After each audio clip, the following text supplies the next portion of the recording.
আসসালামু আলাইকুম। শীতের জনপ্রিয় পিঠাদের মধ্যে ভাপা পিঠা কিন্তু অন্যতম।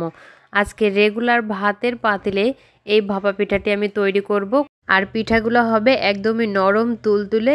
আশা করি আজকে আমার এই রেসিপিটি আপনাদের খুবই ভালো লাগবে। রেসিপি ভালো লাগলে অবশ্যই একটা লাইক, কমেন্ট ও শেয়ার করতে ভুলবেন না। চলুন তাহলে আজকে রেসিপি শুরু করা যাক। প্রথমে আমি এখানে চালের গুঁড়ো নিয়েছি, এটা কিন্তু শুকনো চালের গুঁড়ো। আর এই যে 1 কাপ পানি নিয়েছি, 1 কাপ পানির সাথে আমি পরিমাণ মতো লবণ ভালো করে মিশিয়ে নিয়েছি। এখন এই চালের গুঁড়োর ভিতরে লবণ পানিটা অল্প অল্প করে দেব আর এইভাবে একটু মাখাতে থাকবো। এভাবে মাখাতে মাখাতে দেখবেন চালের গুঁড়োটা কিন্তু একদমই নরম হয়ে আসবে আর এরকম হাত দিয়ে একটু ডলে ডলে মাখাতে হবে। ঠিক ততক্ষণ মাখাতে হবে যতক্ষণ না চালের গুঁড়োটা আপনি মুঠ করলে এক মুঠ হবে আর হাত দিয়ে ধরলেই ভেঙে যাবে। ঠিক এই পর্যায়ে যখন আসবে ঠিক তখনই আপনারা বুঝতে পারবেন যে চালের গুঁড়োটা মাখানো হয়ে গেছে। আপনারা যদি ভেজা চালের গুঁড়ো নেন তাহলে কিন্তু পানির পরিমাণটা একটু কম লাগবে। আমি যেহেতু শুকনো চালের গুঁড়ো নিয়েছি তাই পানির পরিমাণটা কিন্তু একটু বেশি লেগেছে। তারপর এখানে এরকম একটা ছাঁকনি নিয়ে নিয়েছি। চালের গুঁড়োগুলো সব আমি চেলে নেব।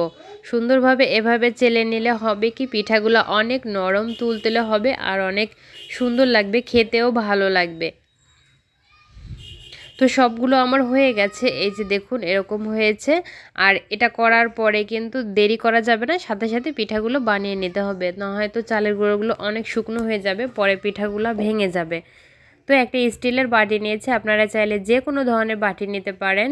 নিয়ে 1 লেয়ার আমি চালের গুঁড়ো দিয়ে দিচ্ছি। আর হ্যাঁ, স্টিলের বাটিতে আমি আগে কিন্তু একটু শুকনো চালের গুঁড়ো মাখিয়ে নিয়েছি, যাতে করে পিঠাটা স্টিলের এই বাটির গায়ে লেগে না যায় যখন পিঠাটা আমি তুলে নেব তখন। এর জন্য আমি একটু গুঁড়া মাখিয়ে নিয়েছি। তারপরেই তো ভাপা পিঠার লেয়ারগুলো আমি দিয়ে দিচ্ছি, চালের গুঁড়ো, নারকেল আর গুড়। এটা কিন্তু নিজের পছন্দ অনুযায়ী দেয়া যাবে। উপরে আরও একটা লেয়ার চালের গুঁড়ো দিয়ে সুন্দরভাবে সেট করে আমি এটা নিয়ে নিচ্ছি। আপনারা চাইলে কিন্তু ছোট বাটি বা এর থেকেও বড় বাটি নিতে পারবেন। এখানে একটা নেট দরকার আমার, নেটটাকে আমি আগের থেকে ভালো করে ধুয়ে পরিষ্কার করে নিয়েছি। আর এই যে এর ভিতরে আমার এই বাটিটাও রেডি হয়ে গেছে ভাপা পিঠার। তো নেটটা এই যে ভালোভাবে পরিষ্কার করে রেখেছিলাম আমি আগে থেকে, এখন পানি দিয়ে একটু ভিজিয়ে নিচ্ছি। অবশ্যই পিঠার তৈরি করার আগে একটু পানি দিয়ে ভিজিয়ে নিতে হবে বারবার। আপনি যতবার পিঠা তৈরি করবেন ততবারই এই নেটটা একটু ভিজিয়ে নিতে হবে। যদি আপনি এখানে কাপড় ব্যবহার করতেন তাহলে কিন্তু আপনাকে সেম কাজই করতে হতো।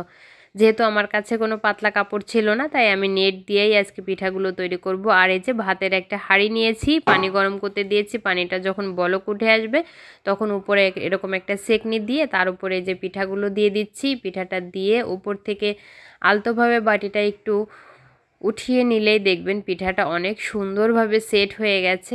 আর এই যে নেটটা দিয়ে এভাবে একটু উপর থেকে ঢেকে দিতে হবে যাতে পিঠাটা উপর থেকে খুব ভালোভাবে সেদ্ধ হয়ে যায়। তো এটা 1 মিনিটের মতো চুলার উপরে থাকলেই কিন্তু পিঠাটা খুব সুন্দরভাবে হয়ে যাবে। তো আমি এখানে 2টা নেট ব্যবহার করেছি, একটা চুলার উপরে দিয়েছি আর একটা দিয়ে অলরেডি পিঠা তৈরি করে রেখেছি। এভাবেই আমি সব পিঠাগুলো তৈরি করে নিয়েছি। আর পিঠাগুলো দেখুন কতটা নরম হয়েছে, দেখেই বোঝা যাচ্ছে। মাশাআল্লাহ, পিঠাগুলো দেখতে যেমন সুন্দর হয়েছে খেতেও অনেক মজা ছিল। তো আমার আজকের রেসিপি কেমন লেগেছে অবশ্যই জানাবেন। ভালো লাগলে একটি লাইক, কমেন্ট, শেয়ার করতে ভুলবেন না। আজকের মতো এখানেই বিদায় নিচ্ছি। আল্লাহ হাফেজ।